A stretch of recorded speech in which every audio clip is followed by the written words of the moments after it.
नमस्कार दोस्तों, स्वागत है आपका हमारे YouTube चैनल देवांश एजुकेशन पर, जहां आज हम आपको ले चलेंगे भारत के एक ऐसे रहस्यमय स्थान पर जहां रात को कदम रखना मना है।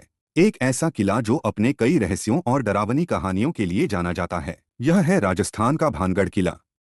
अगर आपको भूत प्रेत और अंधेरे की दुनिया में झांकने का शौक है तो यह वीडियो आपके लिए है। वीडियो में आगे बढ़ने से पहले अगर आप चैनल पर नए हैं तो इस चैनल को सब्सक्राइब कर बेल आइकन को प्रेस कर ले ताकि हमारे हर वीडियो की नोटिफिकेशन आप तक सबसे पहले पहुंचे। चलिए वीडियो को शुरू करते हैं। दोस्तों, भानगढ़ किला राजस्थान के अलवर जिले में स्थित है और इसका निर्माण 16वीं सदी में आमेर के राजा भगवंत दास ने अपने छोटे पुत्र माधो सिंह के लिए करवाया था।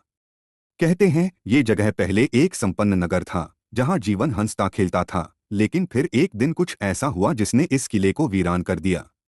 कहते हैं किले के निर्माण से पहले माधो सिंह ने एक तपस्वी से अनुमति मांगी, जहां तपस्वी ने शर्त रखी कि किले की छाया कभी भी उसके कुटिया पर नहीं पड़नी चाहिए। हालांकि माधो सिंह के उत्तराधिकारी अजब सिंह ने इस शर्त को अनदेखा कर दिया और मजबूत दीवारों के साथ किला बनवाया, लेकिन तपस्वी की कुटिया पर उस महल की परछाई पड़ गई, जिसके बाद क्रोधित होकर तपस्वी ने पूरे भानगढ़ की श्राप दे दिया।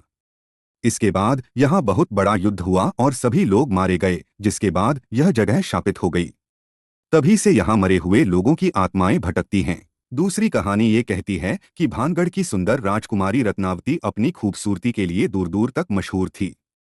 एक दिन उसी इलाके का एक तांत्रिक सिंघिया, जो काले जादू में माहिर था, राजकुमारी पर मोहित हो गया। उसने अपनी काली शक्तियों का उपयोग करके राजकुमारी को अपने वश में करने का प्रयास किया। सिंघिया ने एक जादुई तेल तैयार किया जिसे उसने राजकुमारी को देने की योजना बनाई, लेकिन राजकुमारी को उसका इरादा समझ में आ गया। गुस्से में आकर राजकुमारी ने उस तेल को एक बड़े पत्थर पर फेंक दिया, जिससे तांत्रिक के सिर पर पत्थर गिरा और उसकी मौत हो गई। लेकिन मरते समय तांत्रिक ने भानगढ़ के नगर को श्राप दिया, यहाँ का हर एक व्यक्ति मरेगा और इस नगर में कोई भी दोबारा नहीं बसेगा। कहानी यह कहती है कि तांत्रिक के श्राप के कुछ ही समय बाद भानगढ़ पर दुश्मनों का आक्रमण हुआ, जिसमें नगर का हर एक व्यक्ति मारा गया। राजा, रानी, सैनिक, प्रजा, कोई भी इस कहर से नहीं बच पाया। इस विनाश के बाद भानगढ़ की चहल पहल पूरी तरह से खत्म हो गई और यह नगर हमेशा के लिए वीरान हो गया। कहते हैं आज भी रात के अंधेरे में यहाँ से चीख पुकार और सिसकियों की आवाजें आती हैं। सरकार ने इस किले में शाम के बाद लोगों के आने पर रोक लगा दी है। यहाँ आने वाले पर्यटकों को सलाह दी जाती है कि सूरज ढलने से पहले किले को छोड़ दें।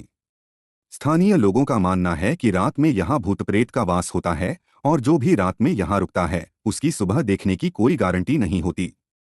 वर्षों से यहाँ आए पर्यटकों ने अजीबोगरीब चीजें देखी हैं। कहीं पर एक औरत की परछाई दिखती है तो कहीं किसी के चलने की आवाजें आती हैं। कुछ लोगों ने यह भी दावा किया है कि उन्होंने खंडहरों के बीच किसी अनजान शख्स को घूमते देखा है। एक रात यहाँ रुकने का दुस्साहस करने वाले कई लोगों ने भयानक अनुभवों का सामना किया। भानगढ़ किले के कई स्थान अपने आप में रहस्य समेटे हुए हैं, जैसे कि रानी का महल, जो काफी डरावना महसूस होता है और वहां जाने वालों को ठंड महसूस होती है। यहाँ गोपाल भवन, समाधि स्थल और मंदिर भी हैं, जो किले के अलग अलग कोनों में मौजूद हैं। इन जगहों से जुड़ी अजीब घटनाएं भी लोगों ने बताई हैं। कई वैज्ञानिक और मनोविज्ञान विशेषज्ञ भानगढ़ किले के रहस्य को सुलझाने की कोशिश कर चुके हैं। कुछ को वहां ऊर्जा का अनुभव होता है तो कुछ को रहस्यमय आवाजें सुनाई देती हैं। शोधकर्ताओं का मानना है कि यहाँ की ऊर्जा और माहौल में कोई न कोई रहस्य छुपा है। भानगढ़ का श्राप, उसकी भयावह घटनाएं और यहाँ की रहस्यमयी कहानियां एक रहस्य बनी हुई हैं। ये श्राप सच है या महज एक मिथक, यह कहना मुश्किल है, लेकिन यहाँ का वातावरण निश्चित ही रहस्यमयी है। तो दोस्तों, यह थी भानगढ़ किले की कहानी। एक ऐसा किला जो अपने अंदर न जाने कितने रहस्य और अनसुलझी कहानियों को समेटे हुए है। भानगढ़ आज भी एक डरावनी जगह के रूप में जाना जाता है। अगर आप भी यहाँ गए हों या ऐसी किसी जगह के बारे में जानते हों तो हमें कमेंट्स में ज़रूर बताएं। अगर आपको यह वीडियो पसंद आया तो लाइक और शेयर करना ना भूलें और हमारे चैनल को सब्सक्राइब ज़रूर करें। ऐसे और भी रहस्यमय कहानियों के लिए हमारे साथ बने रहें।